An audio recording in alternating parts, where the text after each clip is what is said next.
In the quiet village of Gokul, where the Yamuna flowed gently and the air always carried the fragrance of fresh flowers and cow dung, there lived a boy who was unlike any other. His eyes sparkled like the morning sun, his smile melted every heart, and his playful mischief kept the entire village talking. This boy was none other than Krishna, the darling of Yashoda and Nanda. Though the people of Gokul adored him, they had one constant complaint: Krishna was a thief. Not a thief of jewels, not a thief of gold, but of butter, soft, white, fresh churned butter that the gopis would carefully prepare after hours of effort. This butter was not just food, it was the pride of their homes, the essence of their devotion. And yet, every pot of butter seemed to vanish whenever Krishna and his band of friends came near. It began innocently. Yashoda would churn butter in the early hours of dawn, and Krishna would sit nearby, pretending to be the most obedient little boy. He would watch the pot fill up with creamy white butter and lick his lips in anticipation. But when Yashoda's back was turned, Krishna's little hands would sneak into the pot, scooping out handfuls of butter and smearing it all over his face. By the time Yashoda turned around, she would find him sitting innocently, his large eyes blinking as though nothing had happened. The streak of butter around his lips, however, betrayed him every time. But as Krishna grew, so did his mischief. He was no longer content with butter from his own home. Along with his friends, he began raiding the houses of the gopis. They would form human pyramids, climbing on each other's shoulders to reach the pots of butter that the gopis had hung high from the ceiling to keep them away from Krishna's reach. With laughter echoing through the rooms, the boys would break the pots, devour the butter, and share it with the monkeys waiting outside. The gopis were exasperated. "This boy of Yashoda is ruining us," they would cry. "We spend hours churning butter, and before we can even taste it, Krishna steals it all."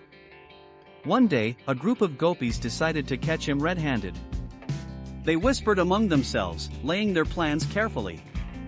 The next morning, as Krishna and his friends crept into one of the houses, eager to steal the butter, the gopis closed the door behind them. Trapped, Krishna stood in the middle with butter dripping from his hands, his friends scattering in fear. But instead of being afraid, Krishna only smiled.